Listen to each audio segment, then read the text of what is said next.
आमे जो पृथ्वी रे बसवास करुछंती एठारे कोटी कोटी वर्ष धरी अनेक प्रकार जीवन रही अछि बा एठारे अनेक प्रकार जीवजंतु अछंती। ताहेले पृथ्वी रे भिन्न भिन्न प्रकार जीवन बा जीवजंतु एते वर्ष धरी रहिले केमती? कारण एही जीवजंतु माने बा एही जीवन गुड़िक निज परी अन्य एक जीवन तैयारी करिवार उपाय खोजी नैछि। विश्वास लागु नथिले मध्य एहा ही सत्य कथा। अन्य भावरे कहियाकु गले जीवजंतु माने निज परी अन्य एक जीवन सृष्टि करिवार उपाय खोजी नैचंती, जहा द्वारा सेमाने निज परी आउ एक जीवन बा संतान सृष्टि करि परिबे एवं जे माने परे पुनश्च संतान सृष्टि करिवे। एवं एही संतान सृष्टि करिया पई सेमाने जे उपाय अवलंबन करंती ताहाको जनन बोली कहा जाए। तेबे जनन कौन? जननर प्रकृत अर्थ कौन? तेबे जनन हेउची नूतन जीव तैयारी करिवार एक प्रक्रिया। तेबे एही प्रक्रिया रे कौन हुए ना एही प्रक्रिया रे पिता माता गुड़िक निज परी अन्य एक जीव सृष्टि करंती जहाको आमे अपत्य बोली कहिथांदी बा संतान बोली कहिथांदी। एवं एही जनन समय रे पिता माता सेमानकर आनुवंशिक तथ्य बा जेनेटिक इनफॉरमेशन गुड़िक सेमानक अपत्य मध्य को प्रदान करंती।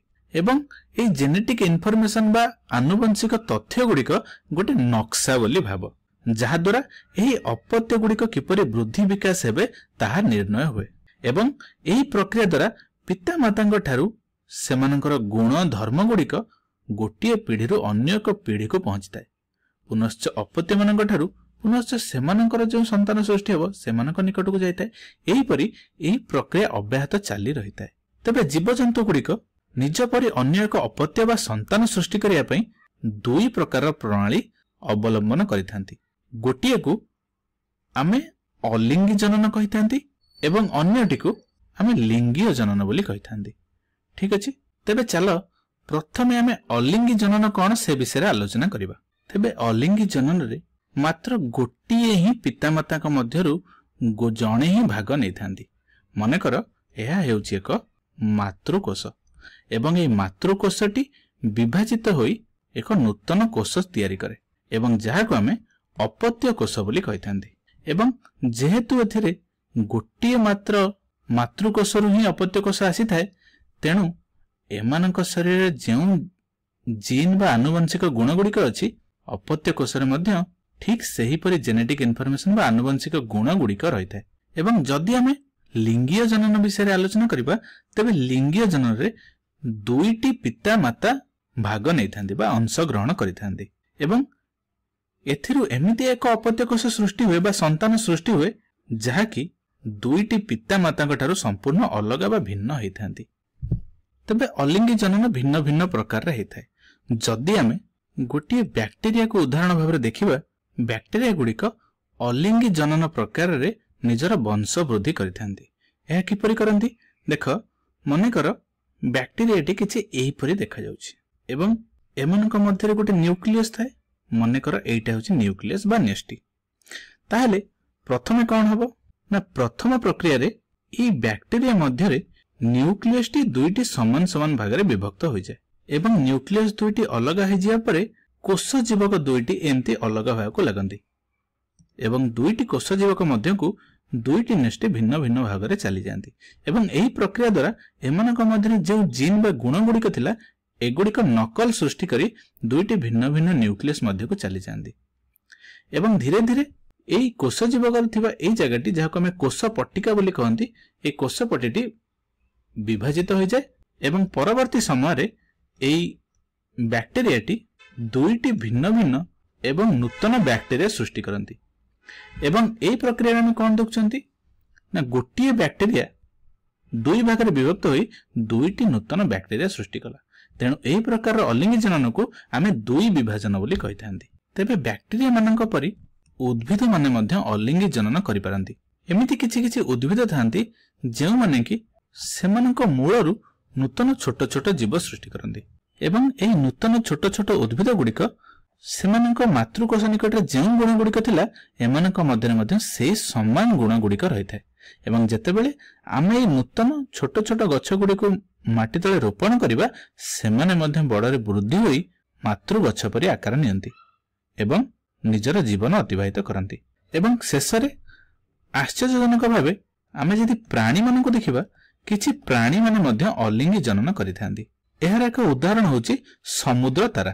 किछि प्रजातिर समुद्र तारा गुड़िक भिन्न भिन्न भागरे विभक्त होई परिशेषरे निज परि एक नूतन समुद्र तारारे सृष्टि हुअन्ति। किछि एपरि तेबे एहा त थिला अलिंगी जननर भिन्न भिन्न उपाय, जेउथिरे गोटिए मात्र मातृकोशर ही अपत्यकोश सृष्टि होइଥାଏ एवं मातृकोश ओ अपत्यकोशर गुण धर्म समान होइଥାଏ एवं सेमानक शरीर थिबा जीन गुड़िक मध्य समान होइଥାଏ। तेबे चलो लिंगीय जनन विषय आलोचना करिबा। तेबे जानि रख, प्रथमतः लिंगीय जनन रे उभय पितामातांकर आवश्यक रहिଥାଏ एवं उभय पितामातांक द्वारा ही एक नूतन अपत्य सृष्टि होइଥାଏ एवं एठारे पिताकोशरु अर्धसंख्यक गुणसूत्र एवं मातृकोशरु अर्धसंख्यक गुणसूत्र आसीଥାଏ एवं सेगुड़िक परस्पर सहित संयोग होई एक नूतन अपत्य कोश सृष्टि करे एवं जेउथिरे संपूर्ण गुणसूत्र रहिଥାଏ। तेबे एटे जानि रखिया पे मु लिखि दउची जे लिंगीय जनन रे उपस्थिति रहिଥାଏ एवं एहाकू आमे अपत्य कोश बोली कहिथांती एवं एही अपत्य कोश रे थिबा गुणसूत्र गुड़िक पिता और मातांक ठारू अधा अधा भागरे बा अधा अधा संख्या रे मिसी करी आसीଥାଏ एवं एही अपत्य कोश ठारे उभय पिता और मातांकर गुण रहिଥାଏ। तेबे चलो एहाकू बुझिबा पई एही कुकुर माननकु लक्ष्य करिबा। तेबे एही दुईटी कुकुर हेउचंती भाई भौणी, जहाकी सेमानकर पिता मातांक परि देखा जाउचंती एवं तुम देखि पारुथबो जे एही कुकुर माने परस्पर ठारू संपूर्ण भाबरे भिन्न भिन्न अटंती।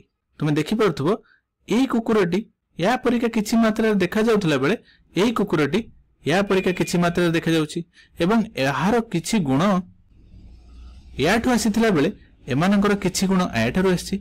तो कहिबार अर्थ हेउची जे एमानक शरीर थिबा गुणसूत्र गुड़िक बा गुण गुड़िक उभय पिता और मातांक ठारू मिसी करी आसीଥାଏ, तेणु एमाने संपूर्ण भिन्न भिन्न होइतांती।